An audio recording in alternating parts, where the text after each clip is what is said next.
शेख हसीना उनकी दादी की उम्र की है। नानी, मौसी, बुआ की उम्र की महिला के अंडरगारमेंट से निकालकर, अंडरगारमेंट्स अलमारी में नहीं निकालकर ब्रा और पैंटीज को लहराने का काम करें करके तुमने मेरी बात पे सवाल कर लिया। अब सवाल सुनो, जवाब सुनो। इतने नरभक्षी है कि अपने ही इतिहास को, अपने ही देश के महान गौरव को क्रेन के ऊपर चढ़कर उसके सिर के ऊपर खड़े होकर पेशाब करते हैं और उसके बाद उसको तोड़ने का काम करते हैं। ये दुनिया ने देखा है। नमस्कार, मैं नामिका शर्मा आपका दिल्ली क्राइम मोर्चा की इस विशेष चर्चा में आप सभी का स्वागत करती हूँ। आज व्यक्ति जो हमारे साथ जुड़े हैं वो किसी भी परिचय के मोहताज नहीं है, क्योंकि उन्हें पूरा देश जानता है। देश इसीलिए जानता है क्योंकि कभी वो बांग्लादेश से आई हुई सोनिया के साथ खड़े हो जाते हैं तो सीमा हैदर के कभी हमदर्द बन के अभी तक खड़े हैं, वो तो हम देख ही रहे हैं। तो कभी हमारी देश की बेटी निर्भया केस, जिसमें हम जानते हैं कि 7 सालों तक उन्होंने उसके दरिंदों को फांसी के फंदे से बचाया, उनके साथ खड़े नजर आते हैं। हम बहुत ही तहे दिल से स्वागत करते हैं एडवोकेट एपी सिंह सर का। सरकार के लिए कोई संदेश कि किस तरीके से वो जो बांग्लादेशी घुसपैठ हमारे देश में हो रही है उस पे कार्रवाई करे, क्या तरीका आप बताना चाहेंगे? देखिए, अंतरराष्ट्रीय नीति क्या है, विदेश नीति क्या है, कुछ तो अवश्य सोचा होगा। मोदी जी ने, एस जयशंकर प्रसाद जी ने, माननीय गृह मंत्री अमित शाह जी ने, माननीय रक्षा मंत्री राजनाथ सिंह जी ने निश्चित तौर पर कोई नीति रणनीति बनाई होगी और निश्चित तौर पर उनकी रणनीति के आगे सब फेल होंगे और एक समय आएगा कि जो भी आज हो रहा है, जो वह नरसंहार हो रहा है, उसका प्रतिकार भी होगा। समय लग सकता है, लेकिन हाँ, ये मैं अनुरोध करूंगा भारत सरकार से, जो भी करना है जल्दी करो। समय कम है, पानी बहुत सिर से ऊपर जा चुका है, बहुत हिंदू वहां मर रहे हैं, बहुत बेटियों का, बहनों का धर्म परिवर्तन किया जा रहा है, बहुत हिंदुओं को कब्र बना के डाला गया है, जो उनके अंतिम संस्कार हैं उससे भी मुहैया नहीं मिल पा रहा है, बहुत हिंदुओं को पुल पर जलाकर लटका के लटकते हुए चल रहे हैं। आप देख रहे हैं, पूरी दुनिया में देख रहे हैं। क्या हम ऐसे समाज में रह रहे हैं? क्या हम हमारे ऐसे देश में रह रहे हैं? इस पर जरूर कार्रवाई होनी चाहिए। बांग्लादेश में हो रहे नरसंहार जो हिंदुओं के साथ हो रहा है, उसे आप किस तरीके से देख रहे हैं?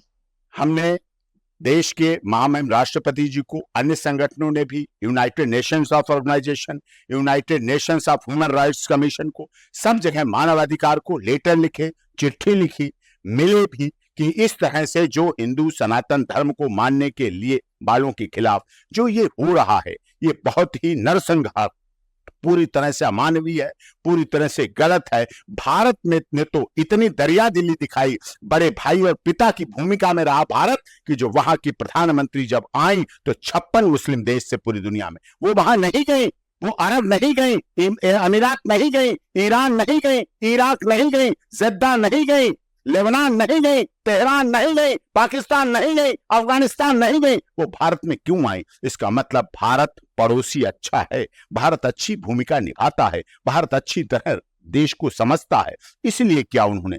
लेकिन वहां के लोग जो सनातन धर्म वाले लोगों को मार रहे हैं, काट रहे हैं, ये बदतमीज लोग, बेहुदा लोग, असभ्य लोग, जिनको संस्कृति की तो बातें क्या कहना, क्योंकि ऐसे लोग जो अपना इतिहास नहीं संभाल सकते, वो न वर्तमान संभाल सकते, न भविष्य बना सकते हैं। ये कितने दुख की बात है कि वहां के जो बांग्लादेश को बनाने वाले शेख मुजीबुर रहमान, उनके नाम पर हमने भारत में, दिल्ली में मार्ग बनाए, उनके इतिहास को अमर करने का काम किया, और वो इतने नरभक्षी है कि अपने ही इतिहास को, अपने ही देश के महान गौरव को क्रेन के ऊपर चढ़कर उसके सिर के ऊपर खड़े होकर पेशाब करते हैं और उसके बाद उसको तोड़ने का काम करते हैं। ये दुनिया ने देखा है। हम कहते हैं छात्र हैं, लोग बताते हैं वो छात्र हैं। अरे छात्रों को ये सिखाया जाता है, विनय ददाति विनयम, विनयम ददाति धनम, धनम ददाति सुखम। विद्या ये देती है, विद्या ददाति विनयम, विनयम ददाति, विद्या से विनय मिलता है, विनय से सुख मिलता है, सुख से धन मिलता है, धन से मित्रता मिलती है। ये हमारी परंपरा रही है। क्या ऐसे कोई छात्र दुनिया के हो सकते हैं जो अपने देश की दादी, शेख हसीना उनकी दादी की उम्र की है, नानी, मौसी, बुआ की उम्र की महिला के अंडरगारमेंट से निकालकर, अंडरगारमेंट्स अलमारी में नहीं निकालकर ब्रा और पैंटीज को लहराने का काम करें?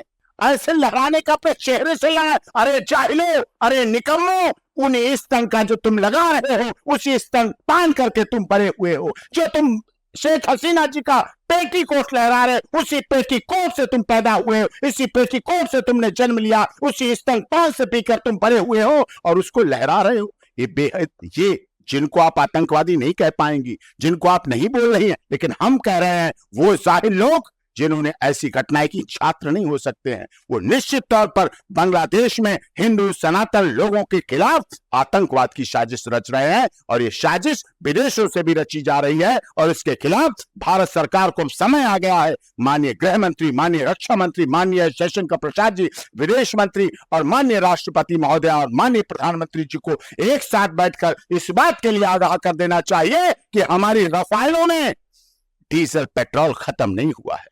हमारे सेना, जल सेना हो, थल सेना हो, वायु सेना हो, कोई भी सेना हो, हमारे देश के सैनिक जब सेना भर्ती होते हैं तो साफ तौर पे कहते हैं कि हम बॉर्डर पर जा रहे हैं, या तो तिरंगा लहरा के आएंगे या तिरंगे में लिपट कर आएंगे। और जब तिरंगे में लिपट कर आते हैं और उनकी लाश का पोस्टमार्टम किया जाता है, सारी गोलियां सीने पर मिलती हैं, पीठ पीछे गोली कभी हमारे देश के सैनिक के न मिली थी, न मिली है, न कभी मिलेगी। तो हमारे देश के ऐसे सैनिक हैं। सर, जो शाहीन बाग में लगातार घुसपैठ हो रही है, हमें पता है कि जो बांग्लादेशी जो लोग हैं वो बहुत ही भारी मात्रा में जो है हमारे देश के बॉर्डर से देश में घुसपैठ कर रहे हैं और वो एक बड़ी सी साजिश रच सकते हैं आगे, ऐसी उम्मीद लगाई जा सकती है।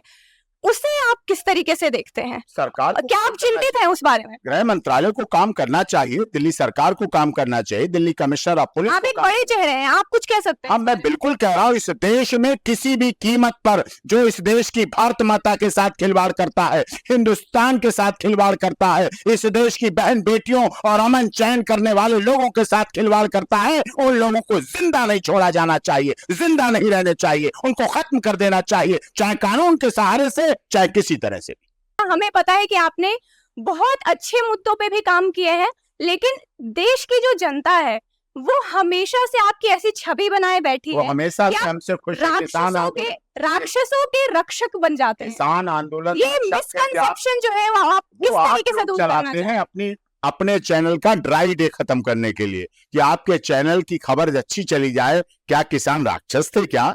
अरे, किसान आंदोलन का केस लड़ा हमारे लिए गर्व की बात है और हमारी भारतीय जनता पार्टी और भारत सरकार भी कहती थी कि जब तक दुखी किसान रहेगा धरती पर तूफान रहेगा, सुखी रहेगा अगर किसान तभी बनेगा देश महान। ये नारे हमने अपने छात्र जीवन में दीवारों पर लिखे हैं, वॉल राइटिंग में हमने किए हैं और इसीलिए हमारे देश के माननीय प्रधानमंत्री जी ने, जब उन्हें लगा किसान आंदोलन से लोग किसान के बिलों से खुश नहीं है, उन्होंने रिपील किया। देश का पहला प्रधानमंत्री है जिसके पास किए हुए राष्ट्रपति महोदय द्वारा पास किसानों के बिल, उस देश के प्रधानमंत्री जी ने दरिया दिली दिखाकर किसान बिल वापस लेने का काम किया। ये हमारे देश के प्रधानमंत्री कर सकते हैं जो सर्वजन हिताय सर्वजन सुखाय के नारे पर चलते हैं, जो वसुधैव कुटुंबकम के नारे पर चलते हैं, जो सबका साथ सबका विकास और सबके विश्वास के नारे के साथ चलते हैं, जो देश में हमारी जो सनातन पद्धति है, सनातन रीति रिवाज है।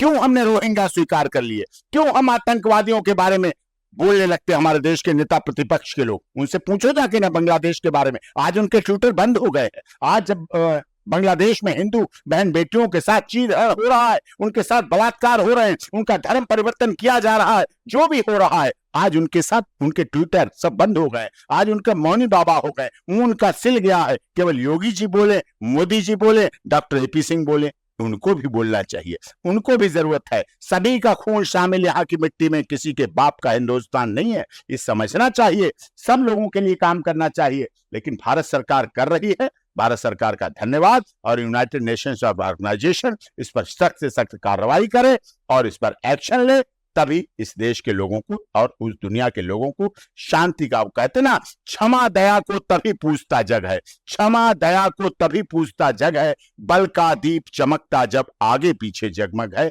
ये करना चाहिए और बोलना चाहिए और दिखना भी चाहिए, तभी हमें सफलता। हम भारत सरकार का भी धन्यवाद करते हैं जो कि नेम प्लेट की बात में हम बोले कि नेम प्लेट लगना ठीक है, जब हर व्यक्ति का नाम लिखा जाता है। आपने अभी इंटरव्यू शुरू किया, अपने चैनल का नाम बोला, अपना नाम बोला, अपने कैमरामैन का नाम बोला, आपके स्टूडियो में जाते हैं, हर जगह नाम नेम प्लेट लगी, आपके एडिटर इन चीफ, ये सीईओ, ये सब कुछ लगा। जब सब जगह नेम प्लेट लगती है तो वहां भी होना चाहिए। आईएएस आईपीएस अपनी नेम प्लेट लगाते हैं, कांस्टेबल से लेकर डीजीपी तक अपनी नेम प्लेट लगा के रखता है और चलता है। हर सांसद की कोठी के आगे नेम प्लेट लगी होती है, हर जगह हर गाड़ी पर नंबर प्लेट लगी होती है, चाहे बिहार की हो, चाहे यूके उत्तराखंड की हो, चाहे जेके की हो, चाहे एमपी मध्य प्रदेश की हो, चाहे आरजे राजस्थान की हो। जब सब जगह हमने उस बात का समर्थन किया, हमने इस बात को कहा, आज हर घर तिरंगा लहराने का काम अगर सब लोग कर रहे हैं तो हम उसमें सहयोग कर रहे हैं,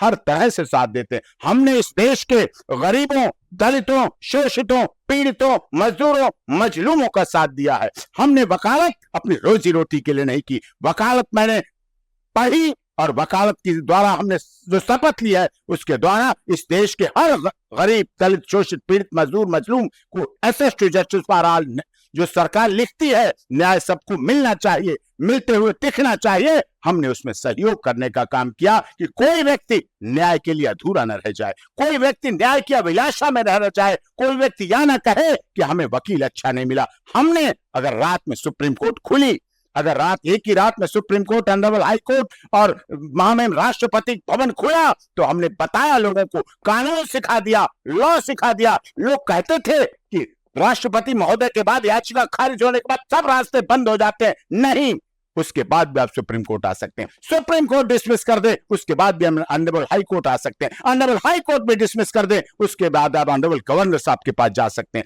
ये सब रास्ते अनुच्छेदों में, हाँ, हमने अनुच्छेदों में चेंज करने का काम किया और इस देश के लॉयर्स, इंटर्न्स, लीगल सर्विसेज, सरकार के वकील, न्यायाधीश सबको इस बात को बताने, समझाने, दिखाने का काम किया कि न्याय हमारा बहुत अच्छा है। डॉक्टर भीमराव अंबेडकर बाबा साहब का बनाया हुआ संविधान बहुत विशाल है, दुनिया का सबसे बड़ा लिखित संविधान है और इसीलिए हम दुनिया के सबसे बड़े लोकतंत्र हैं, इसीलिए हम दुनिया के मदर ऑफ डेमोक्रेसी, ये सच्चाई है। धन्यवाद सर।